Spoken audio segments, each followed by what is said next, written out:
के साहब को भी देख लीजिए, रात के 11:30 बजे धरना स्थल पर मौजूद है। ट्रैक्टर आवेंगे यहाँ पे जो अंदर रुकेंगे, ट्रैक्टर आओगे अपना भाई, अपना ट्रैक्टर में अपने पंखे लगाओ, अपना कूलर लगाओ और अपना तिरपाल उरपाल लगा लो, अपना सामान रख लो उसमें। हाँ, आओगे कल से की स्थिति में है, लेकिन 11:30 बजे का वक्त भी रागनियां चल रही है। प्रोग्राम जो है पूरी तरह से दिखाई दे रहा है। ठीक है साहब, खटिया डाल ली, अब ये खटिया उठेगी कब, ये बताइए। मुख्यमंत्री ने कह रखा कि फैक्ट्री चालू होने से पहले भुगतान हो जाएगा, ये कहा, तो इंतजार करना पड़ेगा अभी 1 महीने का और। यानी तस्वीर बहुत बड़ी है। तस्वीर ये साफ तौर पर मैसेज दे रही है प्रशासनिक अधिकारियों को, प्रशासन को, कि सरकार से किसान डरने वाले नहीं है। नमस्कार, न्यूज 80 देख रहे हैं आप, मैं हूं आपके साथ राहुल राणा। और रात के 11:30 बजे का वक्त हो चुका है और दिल्ली से धरना शुरू हुआ लखीमपुर से अब बारी है शामली की। आज शामली में ये धरना चल रहा है और पिछले 40 दिनों से किसान धरने पर बैठे हुए शामली के बुटराड़ा में थे और वो किसान जो है भूमि अधिग्रहण की मांग को लेकर, जो किसानों की जो भूमि है उसका उचित मुआवजा उनको मिले, इसी मांग को लेकर वो लगातार जो है यहाँ 40 दिनों से धरना दे रहे थे। लेकिन आज ये धरना स्थल बड़ा रूप ले चुका है और शामली कलेक्ट्रेट में ये धरना साफ तौर पर आप देखिए किस तरह से यहाँ शुरू हो चुका है। और तस्वीरें जो है टिकैत साहब की आपको दिखेगी, टिकैत साहब भी इसी धरने पर मौजूद है, तमाम भारतीय किसान यूनियन के नेता मौजूद हैं और सैकड़ों की संख्या में मैं कहूं तो अभी भी यहां किसान रात में 11:30 बजे भी मौजूद है। एक बार मैं इस धरने की आपको यहां स्थल है उसके बारे में एक बार आपको दिखा दूं। सामने जो है ये डीएम साहब का कार्यालय है, ठीक सामने डीएम साहब का कार्यालय और उसके ठीक सामने किसानों का धरना प्रदर्शन। यानी तस्वीर बहुत बड़ी है। तस्वीर ये साफ तौर पर मैसेज दे रही है प्रशासनिक अधिकारियों को, प्रशासन को, कि सरकार से किसान डरने वाले नहीं है। 40 दिनों तक ये धरना जो है वो लोकल स्तर पर चला, लेकिन जब किसी सरकार के या प्रशासनिक अधिकारियों के अंदर शुभ सुबहाट नहीं हुई तो ये धरना आज शामली के मुख्यालय पर आकर टिक गया है। अब अनिश्चितकालीन ये धरना है।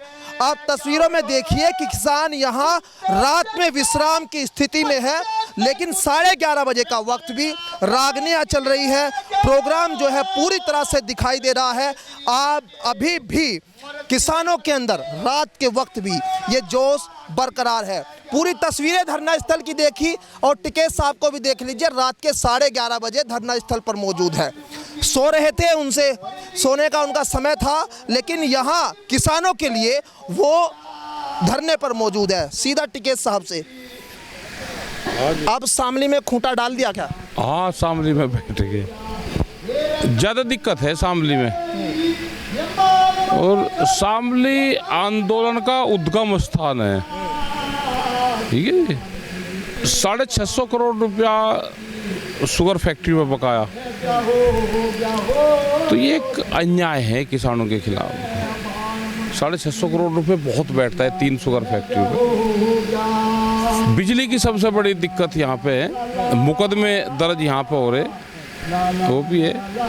भूमि अधिग्रहण का भी मामला है, जो एक सड़क निकल रहा हाईवे, उसका भी है कॉरिडोर वाला। तो 3 तो बड़े इशू हैं और लोकल के है, मुकदमे कर रहे। कोई किसान आंदोलन में चले गया तो उसके खिलाफ फर्जी तरीके से कह लगा, इसने नाली दाब रखी 6 इंच, इसने 4 इंच दाब रखी, तो इस तरह के भी वो है, बड़े केस है। तो जब यहाँ पे बैठे तो आए तो आ जाएंगे 10-15 दिन में, बहुत से केस आएंगे लिकड़ के। ठीक है साहब, खटिया डाल ली, अब ये खटिया उठेगी कब, ये बताइए। ये उम्मीद ये है कि जब शुगर फैक्ट्री चालू हो जाएगी। मुख्यमंत्री ने कह रखा कि फैक्ट्री चालू होने से पहले भुगतान हो जाएगा, ये कहा, तो इंतजार करना पड़ेगा अभी 1 महीने का और। तो 1 महीना यहीं डटेंगे शामली कलेक्ट्रेट? कहाँ जाएंगे हम?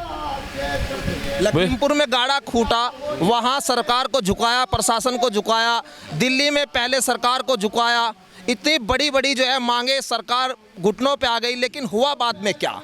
बात वही है, जब आप धरना दे रहे हैं शामली में, अब प्रशासन जो है आप लोगों को आश्वासन तो देने के लिए मुझे लग रहा है आ चुका होगा, आश्वासन देने आ जा। तो बात यह है कि आखिर आश्वासन पर बात बन जाएगी इस बार या कुछ लेके उठेंगे? लेंगे आश्वासन बनी। हाँ, तो जो कॉरिडोर वाला मामला है, ये भूमि अधिग्रहण उचित, इस पे थोड़ा सा समझाइए कि कैसे आखिर जो है किसानों को उचित मुआवजा मिले कैसे, क्योंकि प्रशासन तो ये कह रहा है कि जैसी जिसकी ज़मीन है उसके अकॉर्डिंग उन्होंने सर्किल रेट वहाँ रखा है और उसको वो जो है मुआवजा दे रहे हैं, लेकिन किसान कह रहे हैं कि एक ज़मीन एक मुआवजा। लेकिन इस बात पर सहमति आपको कैसे लग रहा है, बनेगी कैसे? और दूसरी जगह को निकाल लेंगे सड़कें। हाँ, दूसरी जगह से ले लेंगे। हाँ ठीक है भाई, किसानों से बैनामा भी तो होता है, बैनामा ले लो। किसान नहीं देना चाहता तो बैनामा ले लो उसकी रजाबंदी से। हाँ, कुछ तो बढ़ाना पड़ेगा इनको रेट, ऐसे ना सूख के ना जाने का। किसान अब जागरूक हो गया।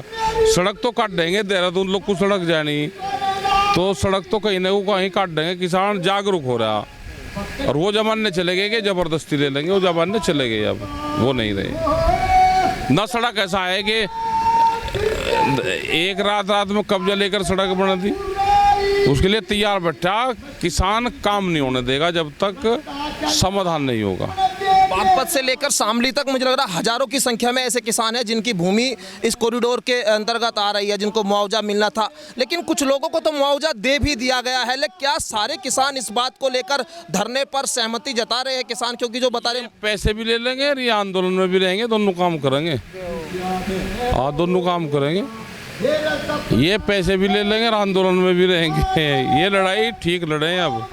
हाँ, ये तो वो हो गया कि अब खूंटा जो है जहां बैठ गए टिकैत साहब गाड़ लिया। जैसे महेंद्र सिंह टिकैत जब बैठते थे, वो उनकी एक कहावत, उनके बारे में एक चर्चा थी कि वो जो एरोप्लेन के अंदर कोई सुई तक लेकर नहीं जाता, वहाँ वो हुक्का लेकर गए। अब कलेक्ट्रेट में जहाँ जहाँ बैठे हैं ये पार्किंग का स्थल है और यहाँ दिन में बैठने तक, खड़े होने तक की जगह नहीं होती। आप यहाँ खटिया डाल, कल से ट्रैक्टर आवेंगे यहाँ पे जो अंदर रुकेंगे।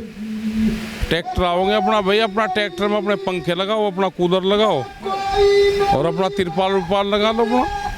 हाँ, अपना सामान रख लो उसमें। हाँ, आओगे कल से ट्रैक्टर आने का रुकने शुरू होंगे यहाँ पे। आज शिक्षा दिवस है और शिक्षा दिवस पर ये कहते हैं कि टिकैत साहब ने दिल्ली में पूरा परीक्षण कर लिया है, कैसे आंदोलन चलेगा, कैसे वहाँ उसको टिकाए रखना है लंबे समय तक। अब शामली के किसानों को भी ये मंत्र देने आए हैं क्या? शामली का किसान तो ट्रेंड है पहले, ये तो 35 साल पहले का ट्रेनिंग शुदा है। यहाँ से ही सबसे पहले आंदोलन शुरुआत हुई, बिजली का जो मूवमेंट था वो यहाँ से चला और आज यही सबसे ज़्यादा त्रस्त है।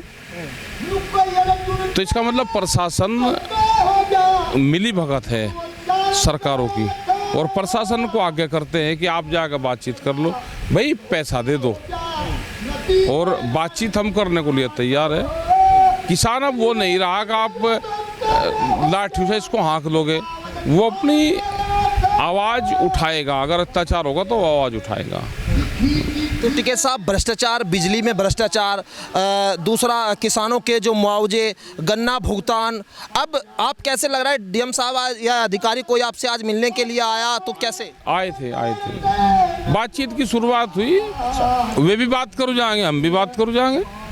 बातों का सिलसिला चलेगा कब तक? चलेगा, ये चलेगा, अभी लंबा चलेगा, 5-7-10 दिन बाद तक ये चलेगा, जब जाकर कुछ रास्ता बट्टेगा इसका। मतलब लगा हफ्ते 10 दिन में निकल जाएगा? ना निकले नहीं, लेकिन कुछ रास्ता बैठ जाएगा। हाँ। तो अब जो है क्या मतलब जो कल से कुछ आगे कुछ इम्प्रूवमेंट दिखाई देगा, जैसे दिल्ली में था खाना पीना, बाहर लंगर, वो सब चीज़ें, क्योंकि तो चलती रहेगी, गाँव से भी भोजन आएगा, लोग आते रहेंगे, ये चलाएंगे, कल के बाद में रूटीन में आ जाएगा। हम भी 7 तारीख का प्रोग्राम सहारनपुर है तो यहाँ से ही चले जाएंगे। 1-2 दिन के बाहर के प्रोग्राम है तो धरना चलता रहेगा, फिर आ जाएंगे यहीं, फिर यहाँ से फिर प्रोग्राम कर लेंगे, तो यहीं आते रहेंगे, यहाँ से प्रोग्राम करते रहेंगे, रूटीन में चलता रहेगा ये प्रोग्राम। एक बयान याद होगा जब दिल्ली धरने पर थे आप, तो आंदोलन जीवी कहा था कि कुछ आंदोलन जीवी लोग ऐसे हैं जिनका यही काम है, वो कहीं ना कहीं जाके बैठेंगे, दिल्ली, लखीमपुर, अब शामली। हाँ, कह दें ये भाई, तो कुछ ही कह दो, इनकी सरकार है, कुछ ही कह दो, ये पाकिस्तान नहीं बता दे, अफगानिस्तान नहीं बता दे, ट्रैक्टर को अफगानिस्तान नहीं बतावे, ये हमारे हमको आंदोलन जीवी बतावे, ये कह दे, कुछ ही कह दे। अच्छा टिकैत साहब, हम अक्सर भाषण सुनते हैं आपका, आप कहते हैं कि सरकार खबरदार। अब सरकार खबरदार, सरकार को आप लोग लगातार चेताते हैं, कहते हैं कि भाई जो है हमारी मांगे सुन लो, लेकिन होता वही है जो सरकार चाहती है। नहीं, अगर आंदोलन ना करे तो सरकार और ज़्यादा अत्याचार करे।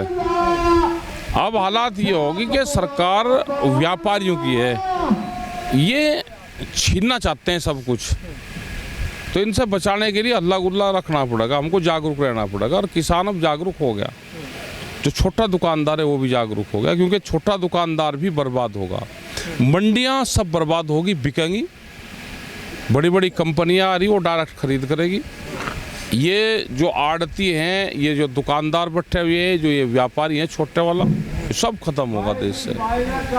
तो इनके लिए सबको इकट्ठा होना पड़ेगा और हमको बड़ी लड़ाई की एक ज़रूरत है, देश में फिर एक बड़े आंदोलन की ज़रूरत पड़ेगी। अच्छा, इस आंदोलन में तो जैसे पिछले में था, विपक्ष का कुछ हाथ तो नहीं है? विपक्ष वाले होते तो भाई इलाज ही नहीं होता, विपक्ष वाले तो है नहीं। हाँ, विपक्ष वाले तो है नहीं, कमज़ोर है विपक्ष देश में। ये कहते हैं कि लोग सोशल मीडिया पर कि भाई अब जो है टिकैत साहब से उम्मीद बनी हुई है किसानों को, टिकैत साहब आप लड़ाई लड़ो, डर नहीं लगता क्या आपको? नहीं, अच्छा कहीं का डर लगा हमें? हमने कुछ ठा रखा क्या किसी का? भाई हमने कुछ ठा रखा हो तो बताओ। एक पासपोर्ट दे रखा था, वो करना उसे ही जा रखे, लखनऊ उतर लोग को घुमाते फिरे, उसे एक मुकदमा नहीं था, 18 के मुकदमे लगाए इन्होंने। तो हमने कहा भाई पासपोर्ट एक दस्तावेज है, बैरिगेटिंग एयरपोर्ट पर लगनी चाहिए, जिस पर मुकदमा है वो बाहर नहीं जाना चाहिए। ये बैरिगेटिंग कागज पर लगा रहे कि नहीं पासपोर्ट नहीं बनना चाहिए। इन्हें जो मिले ये दबाने की कोशिश करें, तो जब आदमी को दबाते हैं तो संघर्ष तेज होता है। हमने देख लिया कि जनता को दबाने की कोशिश कर रहे हैं। हम पहले सोचते थे कि इत्तेफाक से होगा ना, ये इत्तेफाक नहीं, ये साजिश है, तो साजिश का मुकाबला करा जाएगा। नहीं करेंगे तो सब ज़मीन जायदाद जाएगी। ये आज लड़ाई लड़ लो, ये 5 साल बाद में लड़ लो, 5 साल में कुछ बचेगा नहीं। तो आज तो ये है कि हमारे घर पर हमला कर रहे हैं तो हम अपना बचाव कर रहे हैं, अपने बचाव में हमको हमले को रोकना है उसको। तो ये इनको विपक्ष वालों को भी हमने कहा भाई इकट्ठे होकर लग जाओ, नहीं तो सबको मारेंगे ये। तो यानी आप जो है अपील सबसे कर दी, लेकिन शामली का धरना जहां आप बैठ गए हैं, इसका निस्तारण कैसे होगा आप बता दीजिए, कैमरे के सामने अधिकारी भी देख लेंगे। पैसे देने पड़ेंगे इनको, शुगर मिल चलने से पहले पैसे चाहिए। कल बोर्ड लगवाओगे मुख्यमंत्री के, मुख्यमंत्री ने कह रखा कि 14 दिन में भुगतान होगा, पेराई सत्र से पहले भुगतान होगा। तो हमें पेराई सत्र तक इंतजार करना पड़ेगा, नहीं तो गन्ना यहीं आओगा, डीएमके यहीं सड़क पर होगा। ये चलेगा 5-7 दिन में, ये पकड़ेगा रफ्तार। तो धीरे धीरे आज शुरुआत हुई तो ये रफ्तार पकड़ लगा। रणनीति में आरोप भी बहुत लगेंगे आपके ऊपर। लगेंगे आरोप, तो लगे ही करें भाई, बिना आरोप के कोई है क्या? टेनी जी तो कह रहे थे कि भाई जो है गाड़ी चलती रहती है पीछे पीछे, इस तरह के मुहावरे। हाँ, मुकदमे लिखवाए उनके खिलाफ, लिखे नहीं जाते, उनके खिलाफ मुकदमा नहीं लिखा जा रहा। हमने एफआईआर तो आपके खिलाफ? हाँ, हमारे खिलाफ होगी। हमने कुछ बात कही तो हमारे खिलाफ एफआईआर, और केंद्र का मंत्री कुछ कहे तो वे उनकी गाड़ी भी प्रवचन है देश में। कलयुग है भाई, उनकी वे गाड़ी दे तो प्रवचन है, हम बात कहें तो हमारे खिलाफ मुकदमे। हाँ, तो अब तक जो है कितने मुकदमे आपके ऊपर है अभी, या लखीमपुर वाला मुकदमा अभी बचा है? अभी लगेंगे, सरकार ढूंढ रही कहाँ है, तो जो 10-10, 20-20 साल पुराने कहीं के होंगे ढूंढ ढांड कर जा रही, उन्हें इकट्ठे कर रही है। चलिए, बहुत शुक्रिया तमाम बातचीत करने के लिए। और ये थे राकेश टिकैत जी, जो साफ तौर पर रात के समय शामली के इस धरने पर डटे हुए हैं। किसान अभी भी यहाँ भारी संख्या में पहुँच रहे हैं। रात का भले ही समय हो, लेकिन इस समय के दौरान भी किसानों के अंदर जोश कम नहीं होता दिखाई दे रहा। शामली के धरने की ये तस्वीरें आपके सामने। आज धरने का पहला दिन है और टिकैत साहब ने साफ तौर पर कह दिया कि खटिया डल चुकी है, उठेगी तभी जब किसानों को उनका मुआवजा मिलेगा, गन्ने का भुगतान होगा, तमाम जो उनकी समस्याएं हैं उनका समाधान होगा। लेकिन आरोप और प्रति आरोपों के बीच में वो जमकर डटे रहेंगे। मेरे सहयोगी कमल शर्मा के साथ मैं राहुल राणा, न्यूज़ 18 शामली। फेसबुक और यूट्यूब के बाद अब आपका पसंदीदा चैनल न्यूज़ 18 डेली हंट पर भी फॉलो करें।